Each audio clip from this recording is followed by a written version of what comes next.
Hi, everybody. Ram Dass here and now. I am back, Raghu, and I'm with, we won't say how old a buddy, but someone very, very close to me, and we have done so much work over the years together. Rameshwar Das. Ramesh, welcome. I am an old buddy. We are about the same age, probably. Okay, forget about that. But I do want to say to everybody, tell everybody, this podcast is going to be centered around the release of Ram Dass's new memoir, Being Ram Dass. And Ramesh and I don't think you've been on Ram Dass Here and Now. Have you? Maybe with Ram Dass, I think, Possibly, sometime back. Yeah. Would have been a while ago. Yeah. So we thought it would be appropriate to, I'm going to, just talk about how this book came together with Ramesh. And we're going to play some excerpts that are a very, very small sampling of what Ram Dass, the teachings that he represents, the life that he represents, the incarnation. But I think there'll be enough to give enough of a picture, and certainly a little bit of a picture of the book, because it's all going to be related to that. And so happy to have you here to do that. But maybe talk a little bit, Ramesh, about what happened. Were we sitting around with Ram Dass and going, hey, it's maybe time for you to put together a memoir? I mean, how did that happen? And how long ago was it? It actually started 10 years ago, or a little more now. We had just come to the end of working on Be Loved Now, which came out in 2010. And so we had actually finished the work, I guess, in 2009.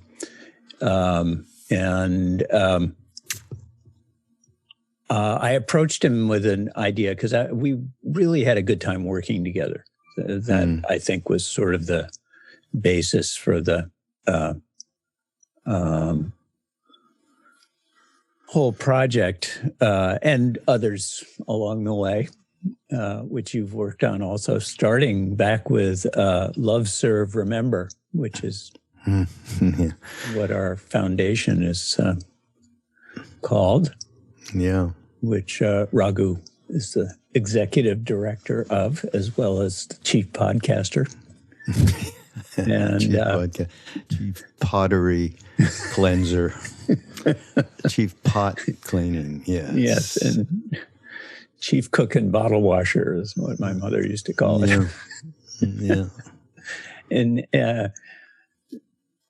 when I first approached Ram Dass about doing the memoir, though, he really, he was like, first of all, he didn't want to look at the past particularly. I mean, his thing is be here now, being in the moment, than not living in the past.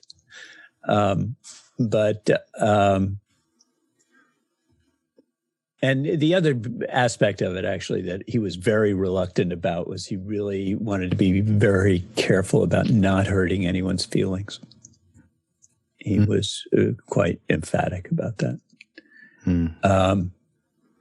So we talked around it a little bit, and after that first refusal, we came around to the idea that we would look back at his life through Maharajji's eyes and try and, not try, but just feel what that would be like, seeing from that other consciousness that we all have experienced, and, so many dimensions of our lives, even though, we probably have barely an inkling of the vastness of that state.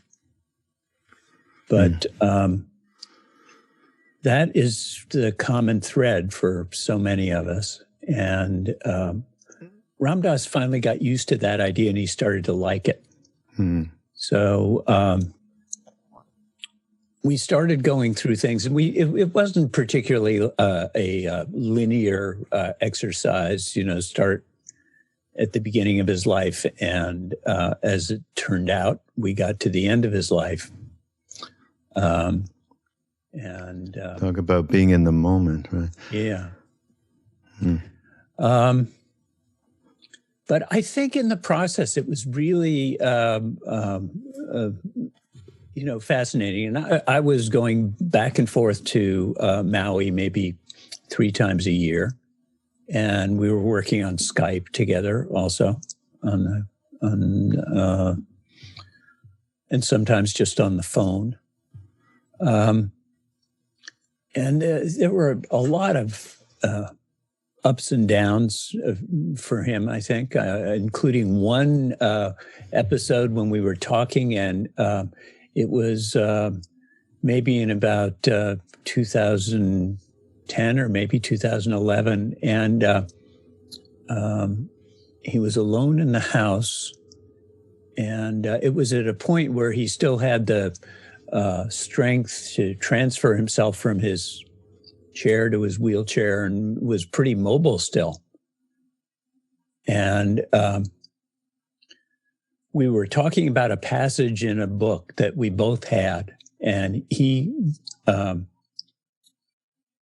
transferred to go get his chair and get into his chair and to go get the book so we could discuss it.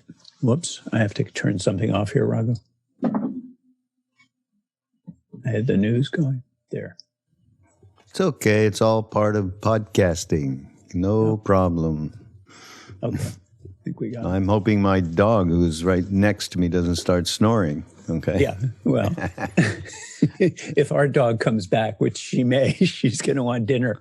It's dinner time on the East Coast for dogs. Yes. All right. So continue. Well, so Ram Dass was transferring to his chair. He was transferring, and I didn't hear anything back from him. And finally, I hear a voice that says, I fell. I'm on the floor. And there was nobody in the house. And I'm in New York, and he's in Maui. Oh, Jesus. What am I going to do? And I tried to reach Dasima on the phone. And as it turned out, I mean, this is a whole other story, but there was a young woman who's a devotee, who's a musician. And she's a cellist. You probably remember her. Her name is something like Aisha. No, that's not quite it. Anyway, she was nearby, and she gets this thought in her mind that she's got to go see Ram Dass. And she drives over. She doesn't hear anything, and then she calls out, and he responds, and she goes up and helps him to get onto the bed. And it turns out he broke his hip. Oh. And when he fell, transferring. And he ended up in the hospital, had a hip replacement, and that was a whole other saga. Yeah. Oh. And at another point, I was out there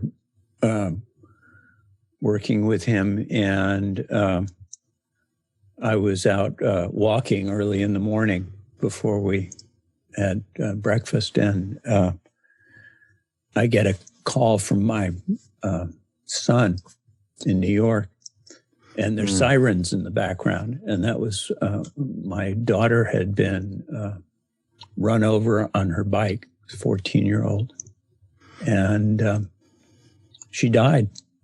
She didn't make it out of the surgery at the trauma hospital. And Ram Dass helped me, I don't want to say cope with it, because there's no way to do that, but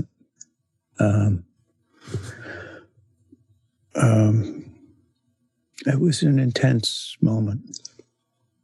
And it's still ongoing, and that was 7 years ago. Why don't you mention, though, what he said to you regarding a young person dying? When we heard that she hadn't made it out of surgery, I looked at him and said, she didn't get to finish her life. And he looked me straight in the eye and he said, yes, she did.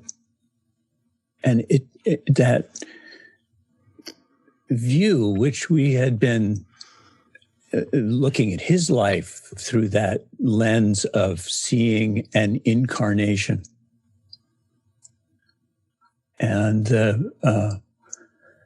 that took me out of my own pain and self-pity for a moment, enough to see that that was the case with her too. And as you know, as much as I didn't want to accept that, there was no choice. Yeah. It was what Trungpa used to call choiceless awareness. Yeah. Good karmas So to be. It's been a journey.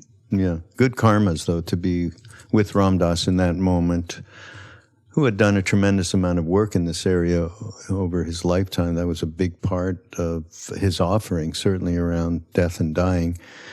And so to have that right with you in that moment. Yeah, and then I was with him when he died. Yeah, right. That's right. So Ram Dass did pass just after the book was completed, not fully, but mostly. And Ramesh happened to be there at that moment with a couple other people. Yeah, I had stayed to read the updated manuscript to him, and we didn't get much done because he had another infection, which I guess is what took him out really finally, and he was kind of groggy from antibiotics, and we just hung out.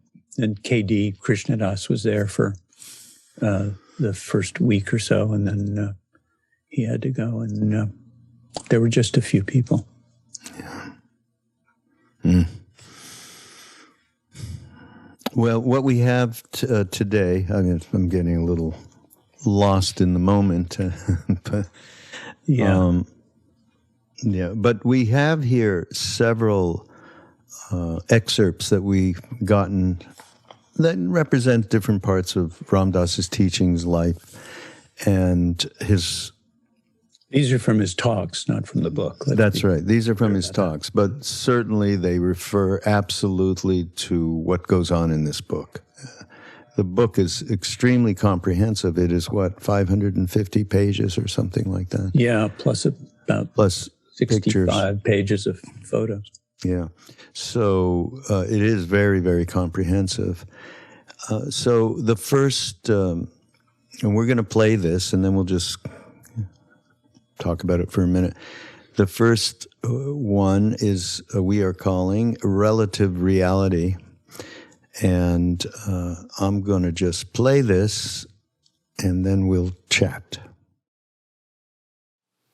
What happened to me, in brief, from inside myself, was that after I took the psilocybe mushrooms in 1961,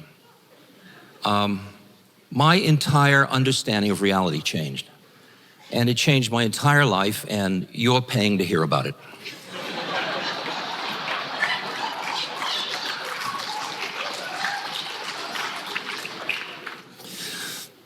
Isn't that fun? I love it. I love it. Basically, what happened was that I went from seeing a reality that I had been trained to interpret as reality, as absolutely real. I went from that to, in a moment or in the few hours, to moving through planes of consciousness to understand that the reality that I thought was real, like Richard, come down to reality, my father would say, was indeed just one reality. It was relatively real instead of absolutely real. What happened to me was exactly what Einstein did to Newton. because Newton said, these laws are absolutely real. Mechanistic theory, I remember learning it in high school as absolutely that's the way the world is. And then basically Einstein said, it depends on where you're standing in time and space and so on. Now, I can't overestimate the significance of the shift of consciousness that goes from seeing reality as absolute to seeing it as relative. It opens up a vast terrain of possibilities. It's what William James said when he said, our normal waking consciousness is but one type of consciousness. While all about it, parted from it by the filmiest of screens, there lie other types of consciousness.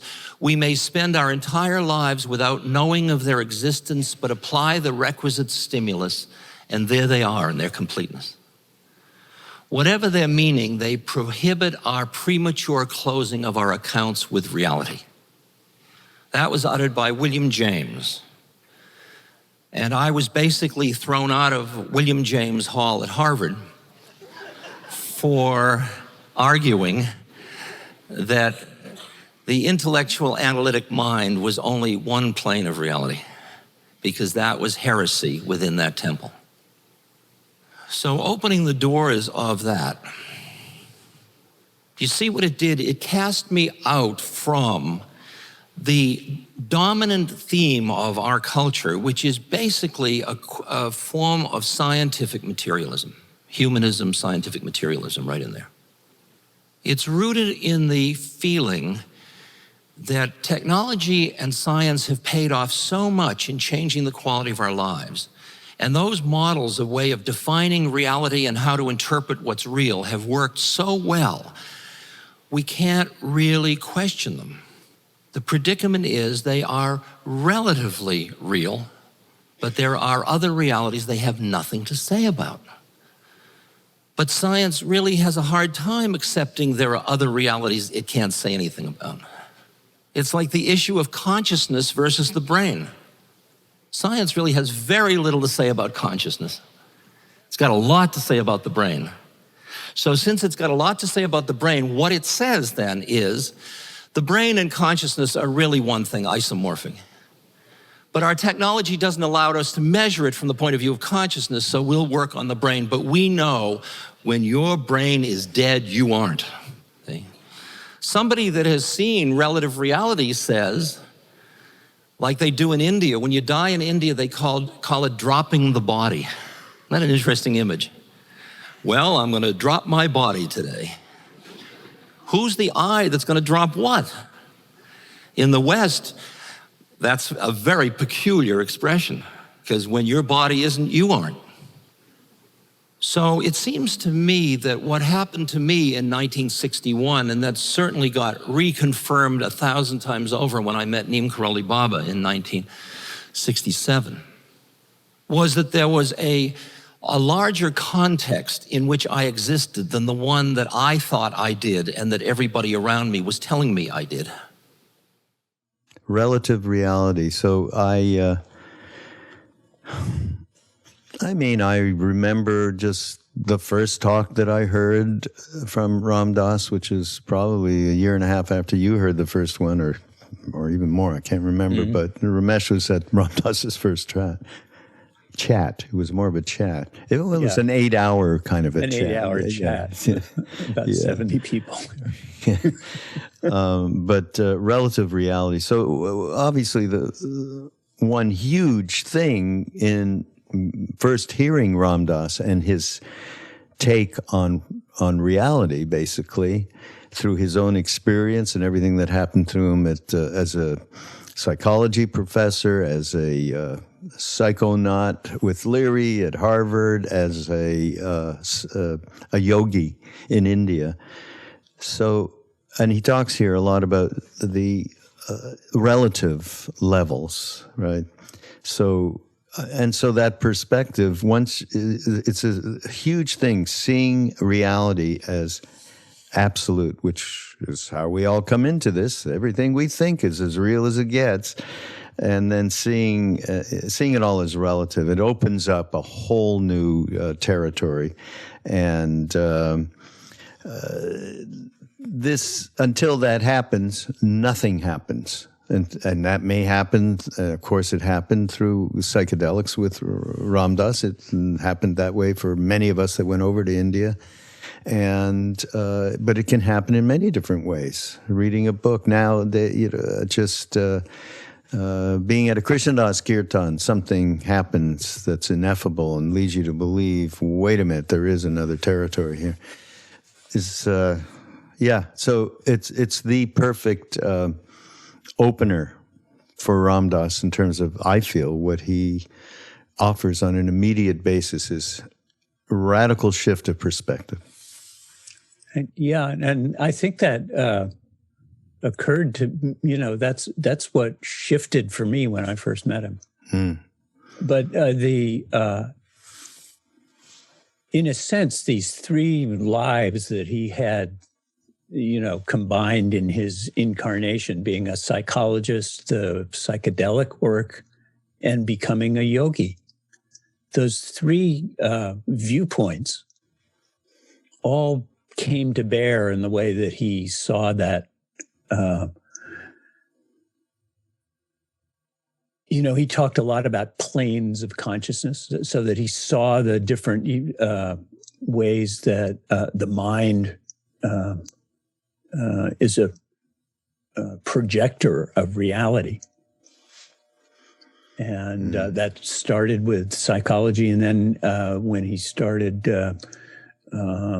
working with psychedelics, especially that first time that he took psilocybin, and he saw his various selves as external to his inner being, his roles as opposed to his soul, which is often how he referred to it.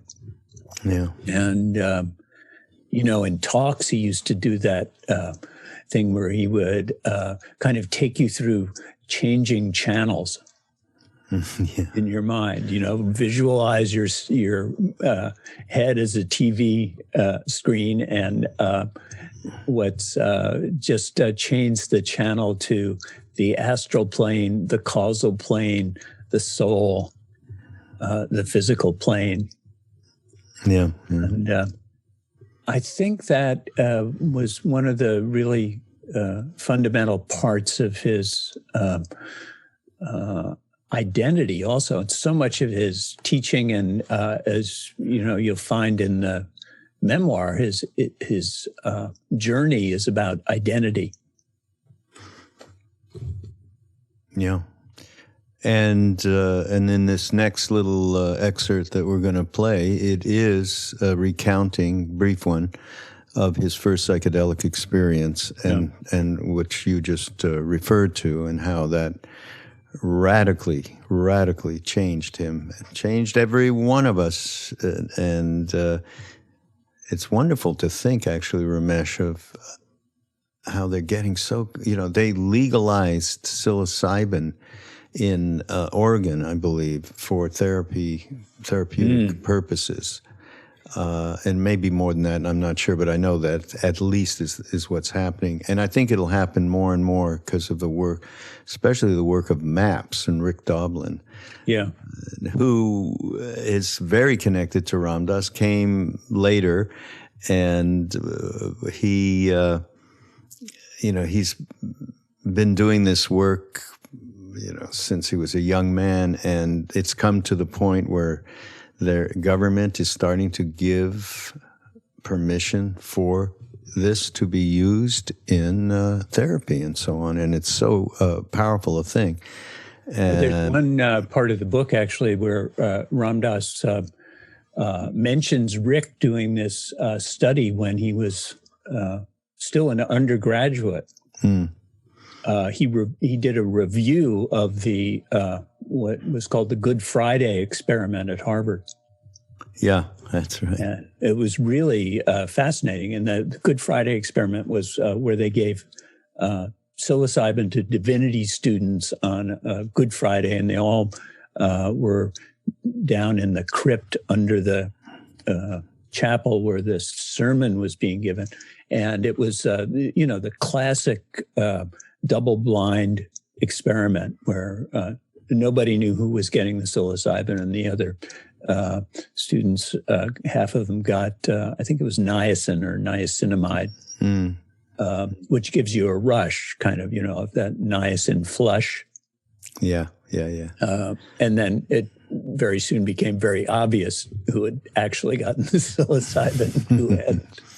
But the follow-up study that Rick did demonstrated that 25 years later, the people who had gotten the psilocybin, the divinity students, many of whom had become, priests or works as state in religion in one way or another, that had been a formative, mystical experience in their lives. Amazing. And I think that his work in maps has really, continued from that inspiration in many ways. Yeah, absolutely. So let's play this excerpt, and you can. It's we're calling it First Trip, which it is for Ram Dass. Yeah. Here you go. When I first experimented with these mushrooms, the tiananactol, these flesh of the gods, which were used in Mexico by curanderos and oracles, in order to override their habitual way of looking at the universe, in order to see things freshly or innocently.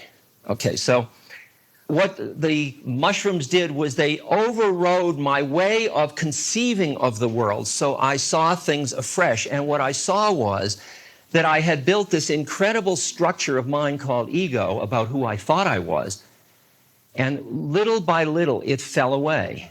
And my initial experience was so powerful in that sense, because what I met was a part of me inside that had nothing to do with who I thought I was, and it had nothing to do with that which is born or that which dies.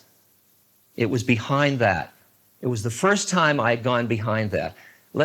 Just the emotional part of it was that I had taken these mushrooms and I sat in a darkened room on a couch, and I suddenly saw a person in the dark over there, and I looked across, and there was a being that was me. But it was me in one of my social roles. It was almost a caricature of me. It was me with my pilot helmet on. I never wore a pilot helmet, but I was a pilot, and there was my pilotness. And now it was separate from me. It was about 8 feet away from me, and I thought, all right, I'll let that go. Because I was a psychologist, remember, a professor, and I was saying to myself, interesting hallucination you're having. Okay? It seemed reasonable. I was analyzing it as a scientist. So I let go of that, and then one by one, all my social roles appeared across the room, of lover, of professor with mortar and, all of that stuff. Each of my roles appeared, and one by one I let it go, until something appeared which was like my childhood identity of myself. And I thought, if I let that go, I will be, I'll have amnesia. I won't know who I am. And that's what this mushroom is going to do to me. I thought, oh, well, I'll let that go too. And so I did, and I thought, at least I have my body. And then I looked down, and there was the couch. And I looked from one end of the couch to the other, and there was no body on it. Now, my mind can say, as long as I want hallucination, but what I experienced was fear. Because being a materialist all my life, a philosophical materialist, there was nothing that prepared me with my eyes open to not see my own body. All right? That's like your worst dream. You don't exist anymore. And I was about to scream for help when I thought, who's about to scream for help? I mean, if I'm not my personality and I'm not my body, who's frightened? And at one moment, I touched a part of me that had nothing to do with all that.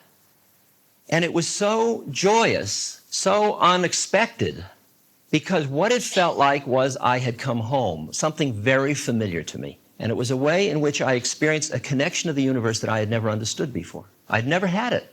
I was always doing good in order to be appreciated, or prove that I was adequate, or control this vast situation that was out of control.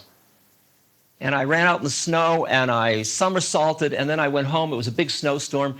And I came back to my parents' home, and I went to shovel the walk. It was about 4 a.m, and my parents appeared at the upper window looking scoldingly like nobody shovels snow at 4 a.m. And I looked up and I saw these were the people I'd always listened to, who always told me what was right and wrong. And I looked inside my heart, and it seemed all right to be shoveling snow at 4 a.m. And I waved at them, and I threw them a kiss, and I went back to shoveling snow. And that, of course, was the beginning of the end of my life, in a sense, because I had stood up to an authority that ended up my being thrown out of Harvard. So, yeah, sitting on the ceiling, looking down and going, whoa, who's that? What's that thing lying on the couch? You know, I love that. It's so archetypical of the power of psychedelics in being able to see you are not that thing. You are not. Well, I think the central experience of that first trip for him was this feeling of being home. Mm. Mm. And that was also what he kept trying to come back to all through the time that they were working with psilocybin. I think often felt at least aspects of that, no matter what they were working with. But when he came to Maharajji, that was the dominant feeling that he had. And I know for myself, when I came to Maharajji the first time, which was in 1970,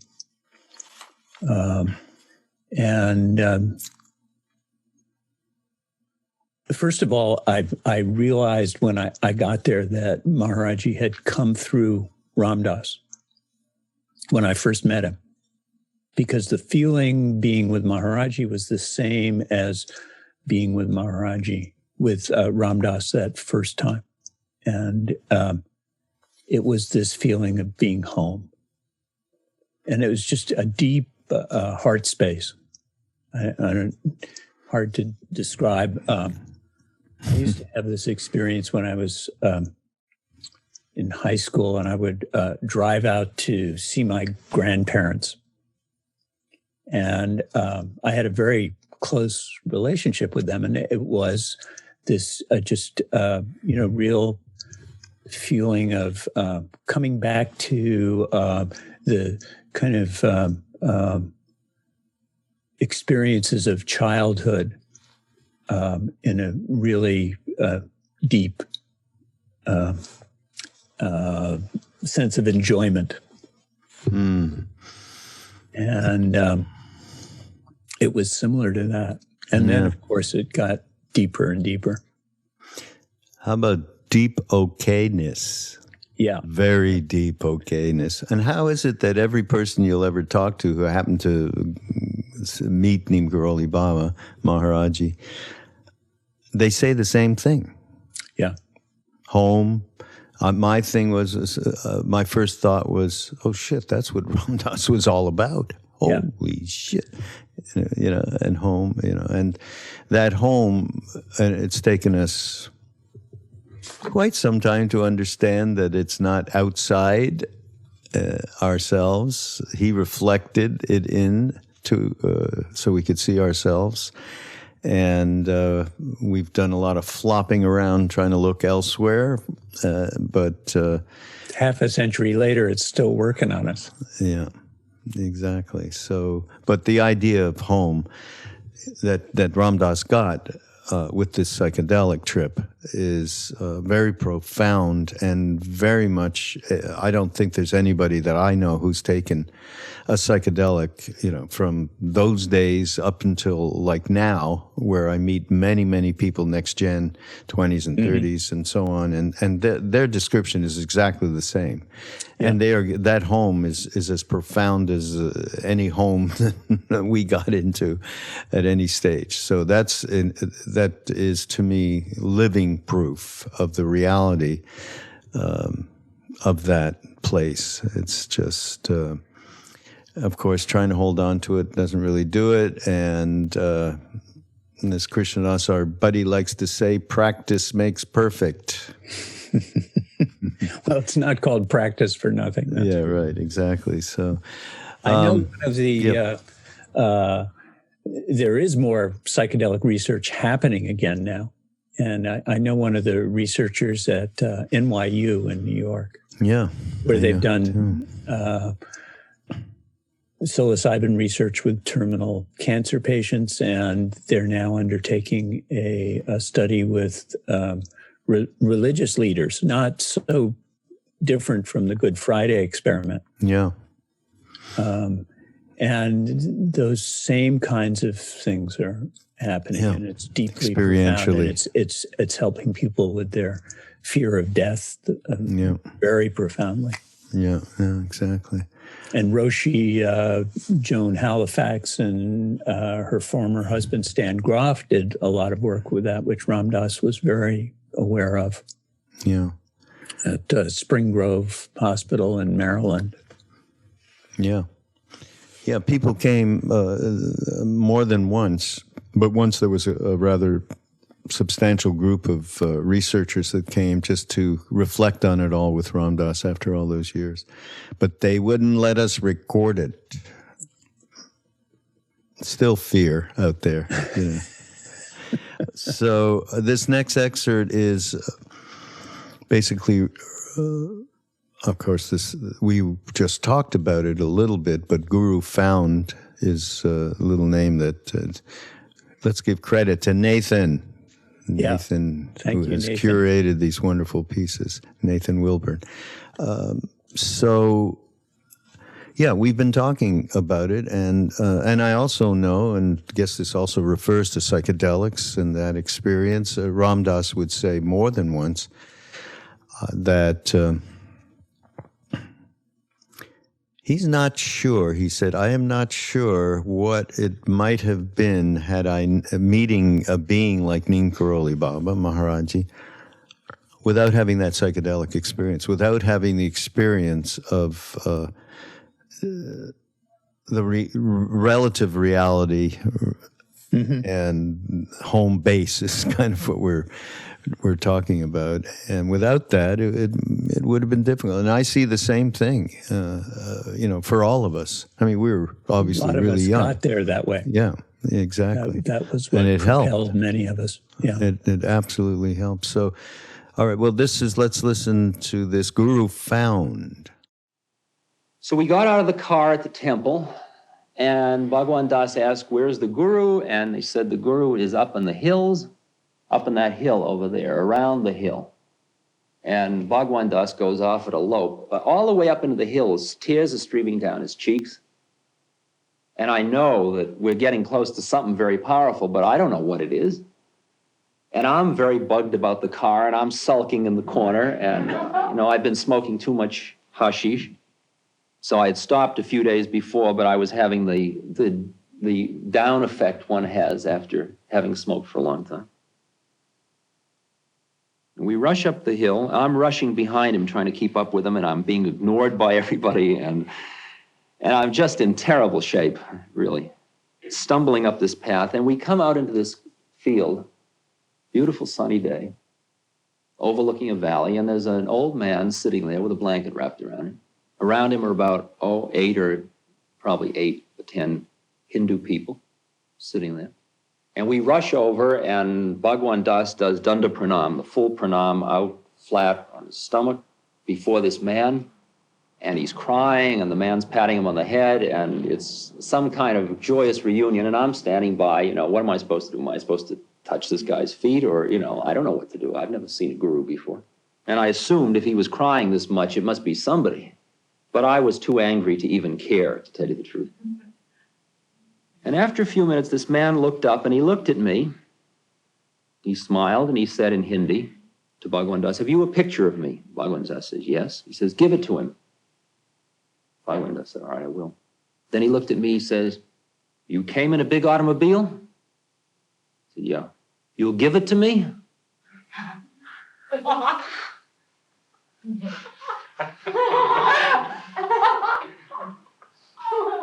Well, that really blew my mind. I mean, I wish I could have, but, so I said, "Well, it's not mine to give, and, you get me one like it?"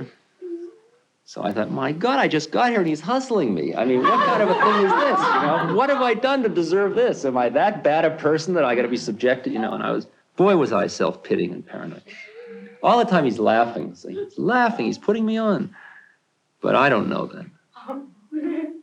Costs a lot of money, he says. You make a lot of money in the United States? Yeah. So I used to. You'll get me a car like that? It rides nice, huh? He's just coming on to me, something fierce, right? Okay. And I'm really angry, but I'm suppressing it and answering pleasantly, and everybody's smiling at me, and I'm smiling at everybody. Then he says, take them for food. And they take us to a room and they give us a big feast. These beautiful sadhus bring us food, the food that the women bring to the guru each day as an offering. And we eat, and then a few minutes later, Bhagwan Das and I are together all the time, and he's the only one I've come with. And this is way up in the remote mountains. There's no electricity up here, nothing going, you know, very remote. Call back to the guru and go back to him, and he says to me, he looks directly at me, right in my eyes, and he said, you rode under the stars last night. Acha. You were thinking about your mother. Acha. Leaned back, and then he said, she died last year. Acha. He said, she got very big in the stomach before she died. He said, she died of spleen. He didn't ask. He said, she died of spleen. Well, the only way I can describe what experience I had at that moment, and he looked at me with a twinkle at that point. Now, the only way I can describe what happened to me at that moment is to compare my rational mind to a computer that has been fed an insoluble problem. That the computer runs through all of the alternative resolutions of this problem that are in the storage units, and it runs off each of them in sequence, you know, and I thought, well, does he have a telephone? Was Bhagwan Das away from me for a moment? Bhagwan Das doesn't even know my mother's dead. How is he going to? Because he wasn't interested in my past. He doesn't know that. I've never said to, you know, was he reading my mind? Was I thinking about it at this moment? What would that mean? You know, and I went through, but I wasn't even thinking about it. I had even forgotten what she died of. I mean, the spleen, I hadn't even remembered the term of the organ. So the computer went and went and went, and then as computers do, when it finishes its analysis through the storage unit, a little red light goes on, and a bell rings, and it stops. And that is literally what happened to my rational mind at that point. I realized I'd just been overwhelmed. I mean, ego, Richard Alpert, had just been beaten. You know, there was nowhere to hide. I wasn't high, so I couldn't say this was a drug hallucination. There was a guy doing this thing right to me right then, right, through my gross senses. And at that moment, when that computer stopped, it was like a very severe pain in my heart. It was like a really wrenching feeling. And I started to cry. I wasn't crying because I was sad, and I wasn't crying because I was happy. The closest way I could describe it maybe is I was crying because I was home. I mean, because, yeah, right. Whew. Wow. That kind of feeling. Like I didn't have to do it anymore. It was all okay. So the amazing thing, though, Ramesh, with Ram Dass is especially, well, not especially, throughout his whole life. I mean, the premise of this book is seeing his entire life through the lens of Neem Karoli Baba, through his guru, through our guru, and being able to see exactly how the family that he was born into, the relationship he had with his mother, with his father, with his siblings, how the school that he went to, the relative level of ease financially the family had, and all of it, how it all played, like just a little thing. I don't know if you ever even talked to him about this, but, you know, the whole thing Maharajji said, don't take an inheritance from your father. Yeah, he does talk about that. Yeah. And And how that changed his relationship with his father. Yeah. But how he grew up, but seeing through that Maharajji's lens, he grew up where that was what you did. Okay. You, affluent family, and you're part of that family, and all of the affluence turns to you and gets, it gets propagated generationally. So he had that in his DNA. So it's not nothing to just, oh yeah, no problem.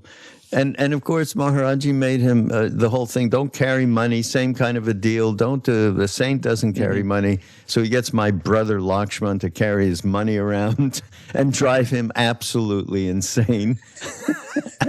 And then he had to get a succession of people to do that. I'm not carrying money. So he gave all his money, and these people were spending it inordinately where he never would have spent it. And he, so just... Well, there are two aspects that came up in the process of the book that I want to flag for that. One, going back to what we were talking about and how psychedelics kind of opened things up to and allowed Maharajji's darshan to penetrate. And then allowed Ram Dass to adapt to being a yogi so completely. And he said that psychedelics, he said this in the book, that psychedelics allowed him to change planes more easily because he had done so much of that when he was tripping. And that facility allowed him to be open to where Maharajji was coming from in ways that he might not have otherwise. And that it was like a kind of a ability to be flexible in his in that view of reality, those relative realities. And then when he met Maharajji, he encountered a different reality, which was, so much more powerful being with Maharajji. And the other thing that we did in the book, which was really interesting, we did sort of and it's in the latter part of the book, we've kind of talked about what it may have been like before he took incarnation as Richard Alpert, and what that place is of what sometimes is described as a bardo, but the in-between incarnations. And, we talk a lot in, for instance, in the Tibetan Book of the Dead, they're talking about what the after-death planes are like and what the opportunities for letting go and getting into the clear light at that point. But the part about before you take birth, that was an interesting one. And he talks about what it might have been like getting guidance from a being like Maharajji to look at the incarnation and know that he was going to be, part of the Alpert family and how this was going to help him work out his power and love karma. And then this kind of knowing that Maharajji would come into the picture at a certain point and take over, which is what happened. And then, that thing about taking birth and the veil covers you and you forget all about that. And you only know that you're embodied in, as in his case is Richard Alpert in Newton, Massachusetts. Yeah. Remembering wouldn't be good. Maybe not. No. Some people do. And I suppose Tibetan tulkus, I think, have a certain amount of that. Or even then. Others, but, even then. Yeah, that's... That's a profound. It's an interesting shift, though. It's part of that shift to seeing his life as an incarnation, rather than this life, which is what, certainly personally I'm stuck in, I don't see anything beyond it. And Maharajji did, I think. There's that story of Maharajji with walking with one of the devotees, and I think it's in that excerpt, actually, or one of the other ones we're going to talk about that near the end. So I won't tell the story. Okay, yeah, let Ram. I do that though when I introduce Ram Dass. I tell what I like, and it's okay. Yeah. You can hear it. It's repeated. It's these things. We've been listening to Ram Dass forever, and me even more these days because of the work of the foundation. And there's always something fresh that I didn't really hear before, or that he just made a little bit of a complete fresh perspective on something that he might have been talking about ad infinitum. Mm-hmm. That just does the click, because he had that power, for sure. Well, let's listen to the next one,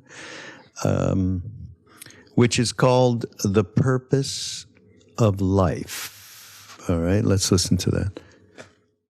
What's the purpose of our life on earth? It's a curriculum that the soul has created in order to explore its own attachments, in order to awaken out of its illusion of separateness, which it created as part of its play. It's not an error. You didn't fall from grace. It's not original sin. It's choice. I had an interesting discussion with a Tibetan rascal named Chogyam Trungpa Rinpoche. He once called me into his room. I just met him once, and he called me and he said, Ram Dass, we have to accept responsibility. It's a great opening line, isn't it? I said to him, what responsibility, Rinpoche? I don't have any responsibility. God has all the responsibility. Not my, but thy will, O Lord. Giving him a bhakti dualist, He said, you're copping out. And it bugged me because I didn't understand it. What do you mean I was copping out? Then Emmanuel said to me, you have the choice. He said, you can be the victim or you can be the creator. And the victim is when you identify with any part of the form of the manifestation. Your body, your personality, your thinking mind, that's all part of lawful unfolding. That's all the victim. There's a part of you that has no form. That part's the creator. It's not the part that makes affirmations. That's your personality. That's all part of what's being had. Personality, body, that's all in law. That's all form. It's all happening. It's all karma unfolding. That part isn't. Even the experience you think you're free isn't free. And yet there is a part of you that is free, that is creating, that could change anything you want in the universe. The only funny part about it is that were you identified with that part of your being so that you were outside of it and seeing all, you'd see why you had created it that way in the first place. It's like in the Bible it said, had ye but faith, ye could move mountains. But if you had the faith, you'd see why you put the mountain there in the first place. So that from the soul's point of view, it's on a journey, a creative journey, and it has created a set of experiences which are selected by your body and your personality. That's the way, the selecting mechanism, that's the programming that's gone into it, to the experiences you're going to have. And you keep going through them until you are so clear that even at the moment of death, instead of I'm dying, or even here I go, it's just another moment. Nothing special. Nothing special. To go into the white light of death means that you're already about 3/4 of the way turned around while you're still alive. There's nowhere to stand. The third Chinese patriarch, the great way is not difficult for those who have no preferences. When love and hate are both absent, everything becomes clear and undisguised. But make the slightest distinction, and heaven and earth are set infinitely apart. The purpose of life. So to me, this is the other, not the other, another very, very important part of what Ram Dass's legacy is. And that's around, it really is, it gives us the ability to lay back and relax. And he talks about it's a curriculum, right? And the soul has created this curriculum in order to awaken out of the illusion and of separateness. And that's the key. And at the same time, what Ram Dass has added into this, and this is so well reflected throughout the book, that is very, very, thank God he did it, humor. Okay, not taking oneself so self-seriously and creating a kind of space around our day-to-day entrapment in our minds and our stories and our thoughts and so on. And having the perspective of this being a curriculum, and I think that came from Emmanuel, who his spook friend, he calls it. Yeah. Ram Dass, it's a curriculum. Take it. Well, I think that was also what he brought back from his yoga training in India. And, Haridas used to tell him things like, desire is the creator, desire is the sustainer, desire is the destroyer. Desire is Brahma, Vishnu, and Shiva. It's the creation. And that's part of that same thing of seeing reality as a projection of our desires. And the piece that he quotes from the third Chinese patriarch at the end of this excerpt from the about the great way is not difficult for those who have no preferences. And there was that great, back when we did Love, Serve, Remember, that record set, and that was the first reading he had done. On BAI. Recorded that piece, the third Chinese patriarch. And worth getting, everybody. It's fantastic. We should, in fact, make them up and give them away. I know you've done it in the past. You've made them little booklets up or somehow. I don't know if you have any more. No, they're about gone. Well, we're going to do something. Okay, whoever's listening out there, it's promise. A download now, right? It's a download, but it's nice that Ram Dass created these beautiful little booklets with the entire poem. And it's so great. Yes.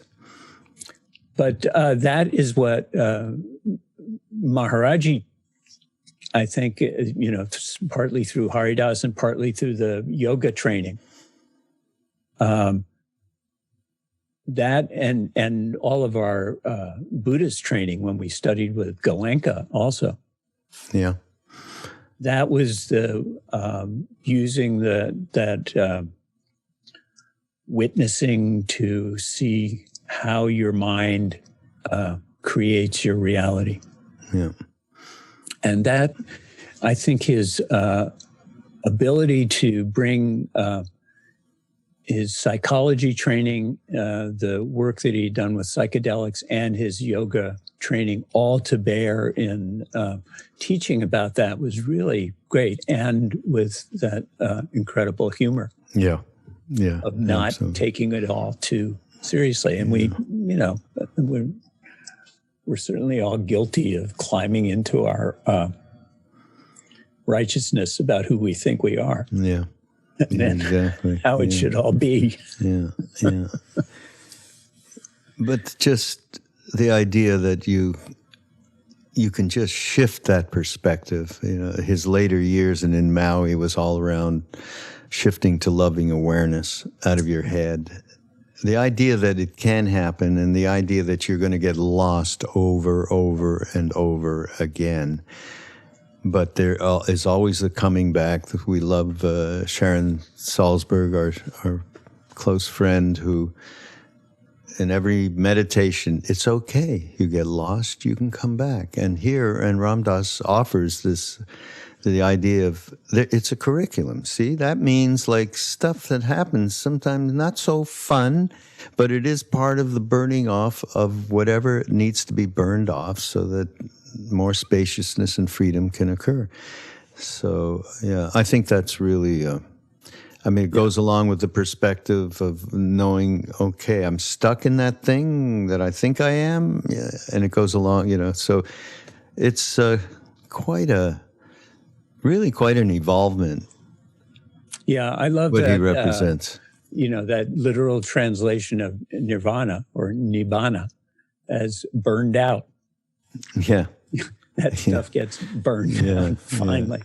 Yeah. And, it is, again, practice that carries you slowly, as KD says, slowly but inevitably. Yeah. And I love his analogy of, you get on the train of, in his case, chanting, getting into the kirtan and the mantra, the names, and that analogy of you get on the train, and even though you're running in the opposite direction that the train is still going to the station. Yeah. And you're on it. Yeah. So be happy. There is a curriculum. We are taking it, and it's just a matter of allowing it to be, which is not easy because the vicissitudes. Look where we are now in a pandemic and a whole switch of government and all the kind of racial talk about relative realities. Yeah, it's easy, and that doesn't mean that you get into home base and go, I'm home, screw it all, because there's only home for everybody. If everybody's not home, there's no home.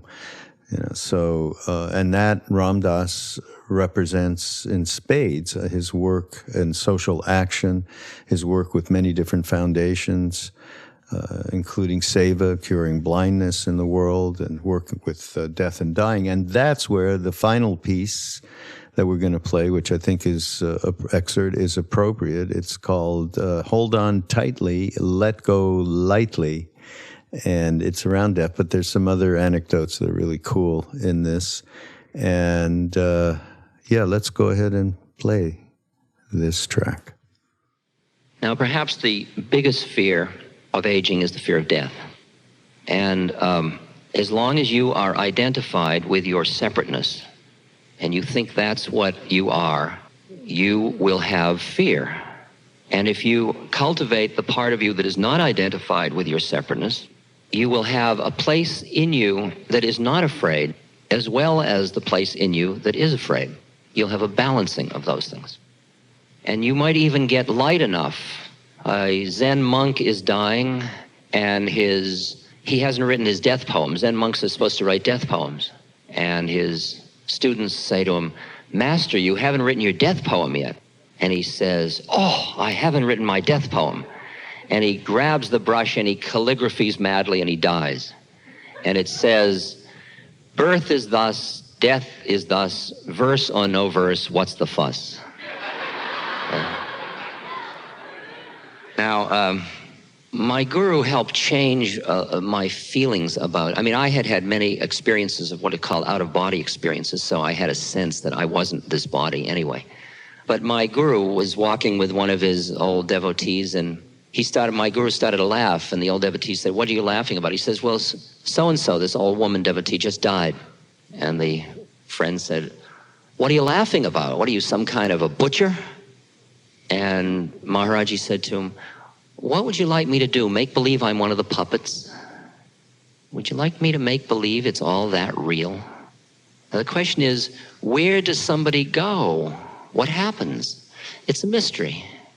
When I sit with that mystery, all the experiences I've had, I don't even have a flicker of anything other than a appreciation that when we drop our body, we just drop our body.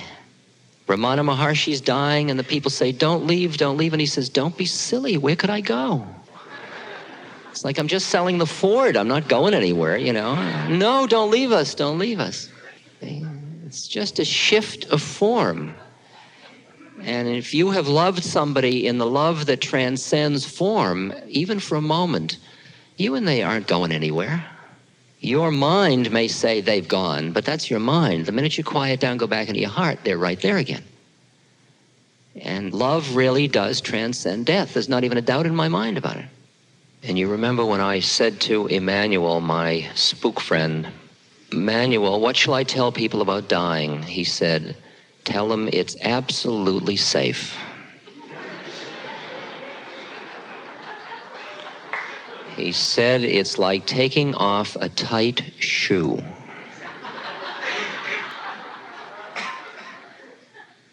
See, that's the world I live in. So when I have a sense of who we are that is so much more vast, Buddha said, do you know how many times you have taken birth like this? He said, imagine a mountain 6 miles long, 6 miles wide, and 6 miles high. And every 100 years, a bird flies over the mountain with a silk scarf in its beak. And it runs the scarf across the mountain once every 100 years. In the length of time it would take the scarf to wear away the mountain. That's how long you've been doing this.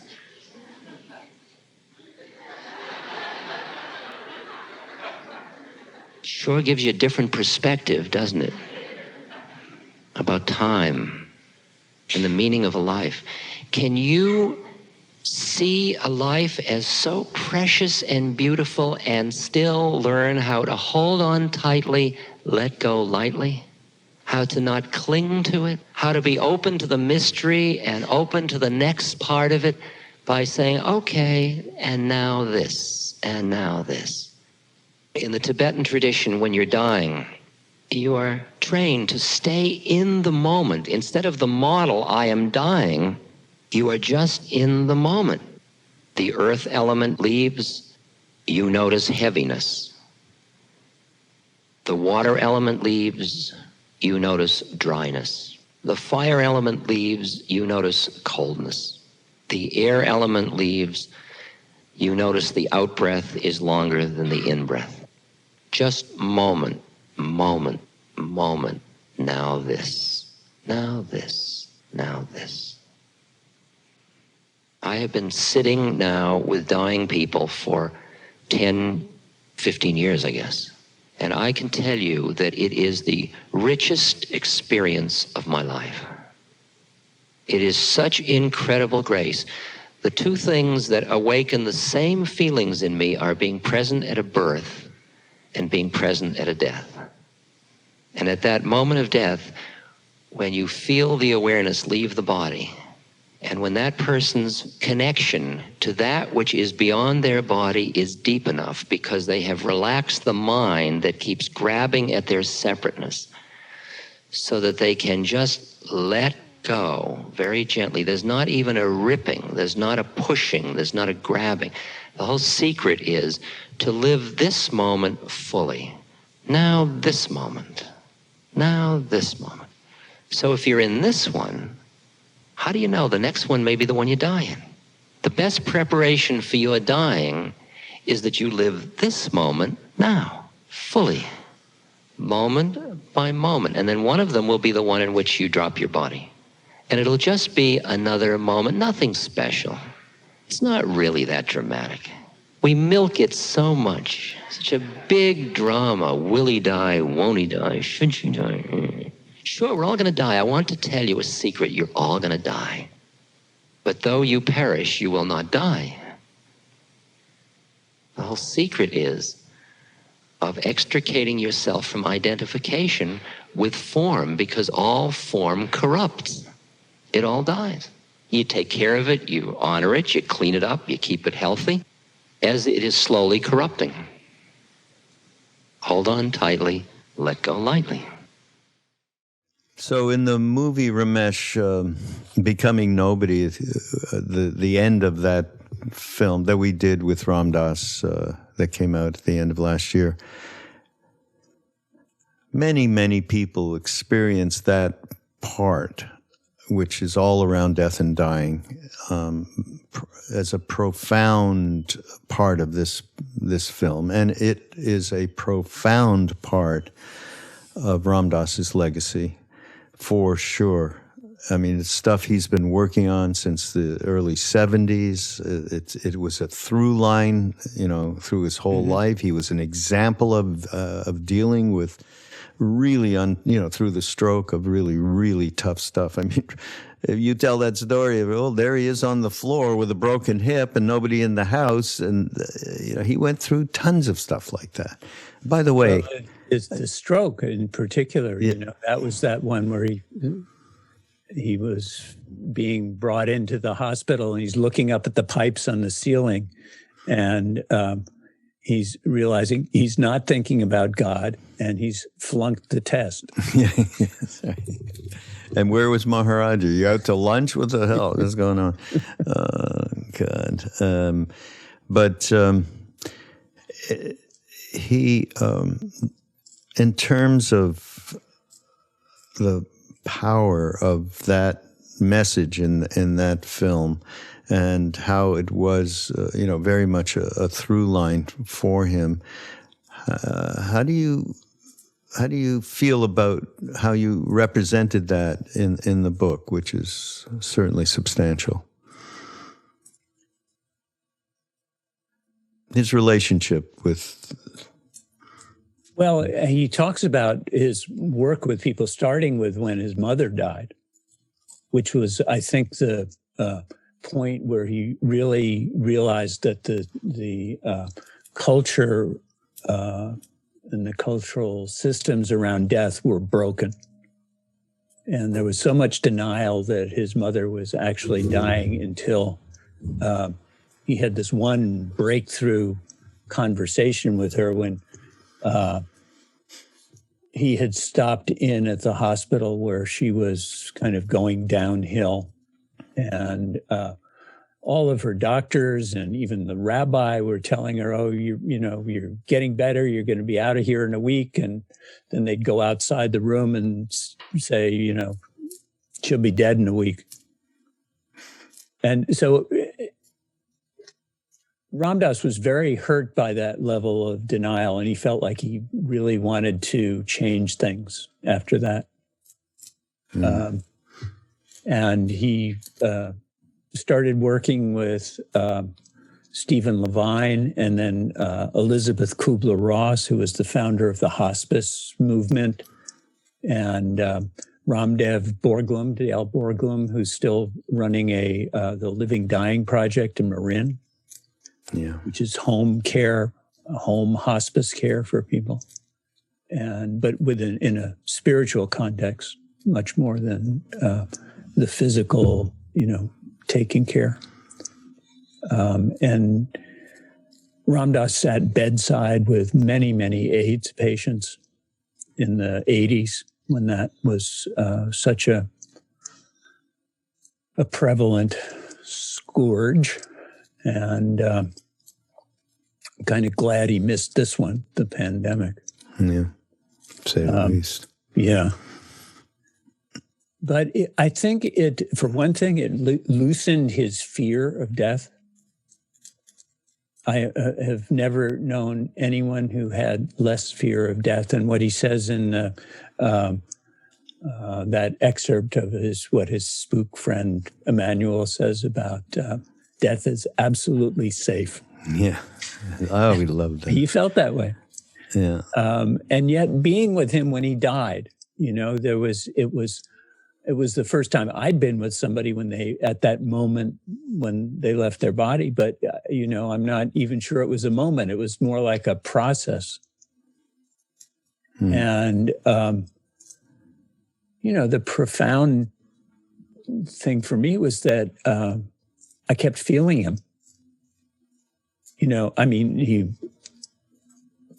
was clearly not in his body, and I think he had left his body before his body even stopped completely.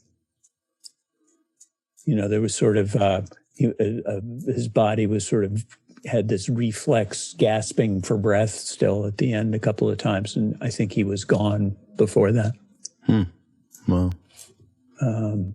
And then we kept the body at the house, which was his wish, for 3 days after he had died. And people were meditating in his room, and his body was covered with flowers on dry ice. And it was very powerful. And that statement about,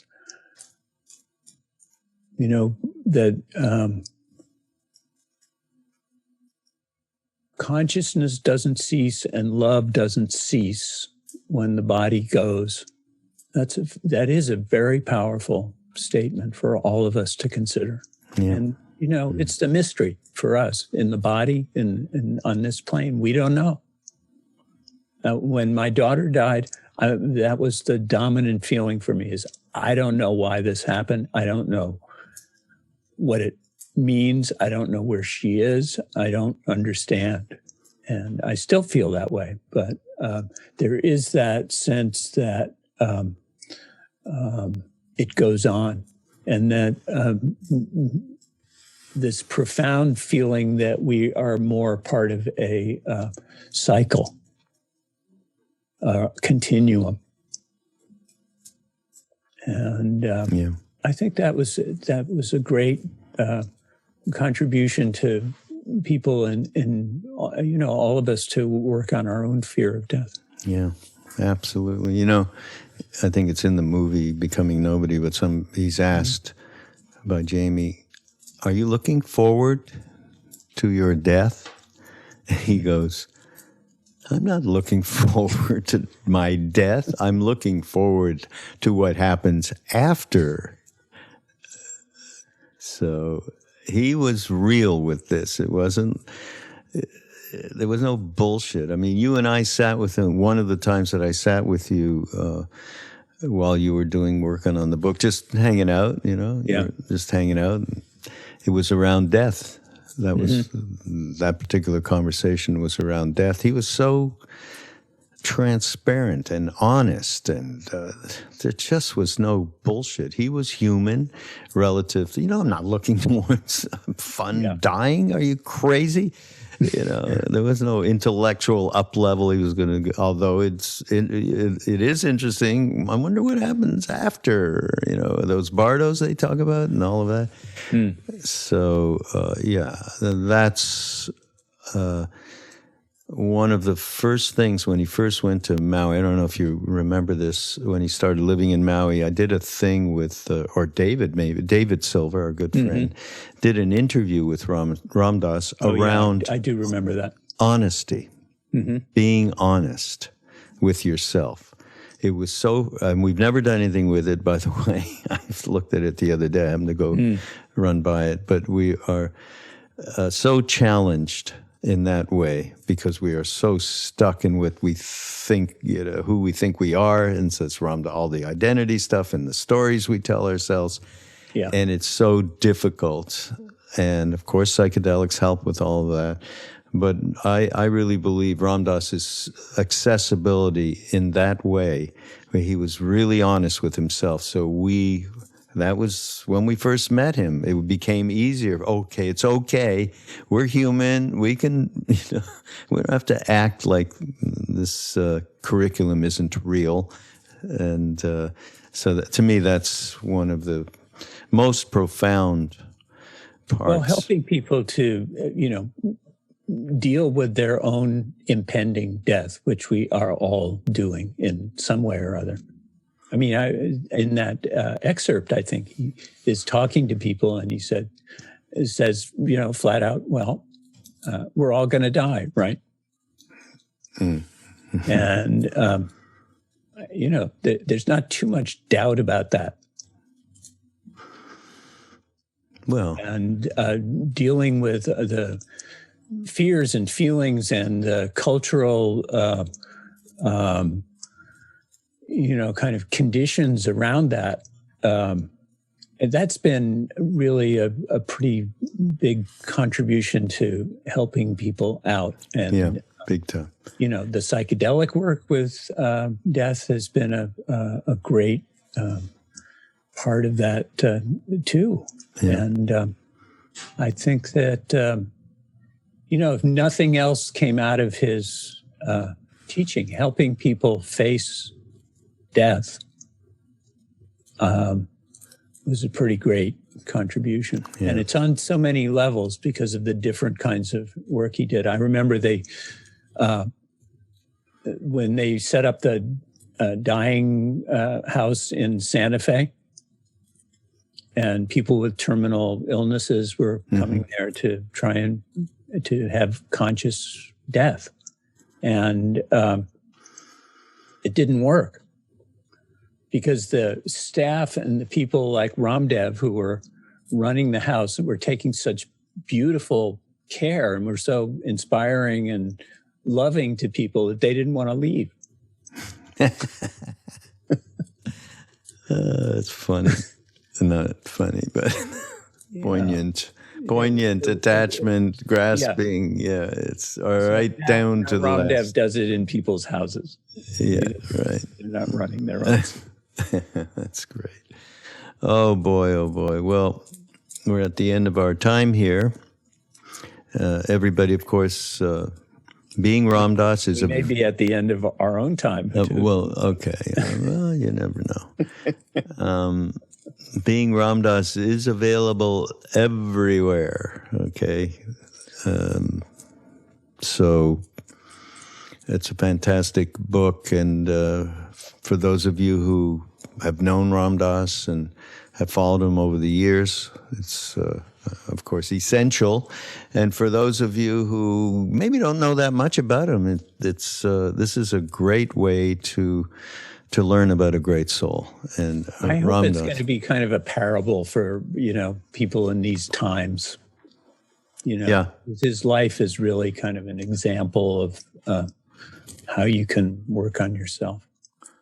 It's an example of somebody who gives a shit about other people and not just themselves. Okay, yeah. I hate to put it as crudely as that, but it is so real. I mean, look at all those years we spent with him in Maui when he was just broken hip, strokes. in and out of hospitals, just a lot of pain, and he never succumbed to it. Ever. He never complained either, which was pretty remarkable. Yeah, no, he used to say to me on the phone, because I talked to him all the time, I'd say, "How you doing?" "Oh, no, just wonderful." He'd go, and I went, You are lying to me, because I happen to know that you've got a blah, blah. Yeah, well, a little pain and suffering, but someone who just really cared for really love everyone. Ram Dass. I think he stayed around quite a lot longer. And he said, out. Yeah, no, Help absolutely. other people. So Ramesh, who without you, this book would not have been written, because Ram Dass was not writing anymore. He had not that ability. So they sat, and Ramesh recorded over 10 years. It seems like a long time, but I guess it's real, huh? Yeah. 10 years. And put that together. Yeoman's effort. Really, everybody owes Great you joy. a debt of thanks, really. Yeah. So thank you for this. And everybody, please. Thank you for this conversation. You're welcome. I'm enjoying. This is Ram Dass Here and Now, and that's the beauty, is, as Ramesh indicated, there is only love, and it is available every second, every moment, and that includes Ram Dass's soul, which is with us. But we will be back with Ram Dass Here and Now next time. Meanwhile, go to BeHereNowNetwork.com. So many great people and teachers and friends of Ramesh and mine who are doing wonderful podcasts, and we add people all the time. And turning into 2021, we're going to have some pretty fun surprises and new people that we're going to hang out with. So we shall see you next time. Ram Ram. Ram Ram. This podcast is brought to you by the Love Serve Remember Foundation and ramdas.org. We appreciate you listening, and we appreciate all the support that you've given us. Please continue that support and donate at ramdas.org. We can then continue to share what Ramdas has been sharing for all of these years. Thank you.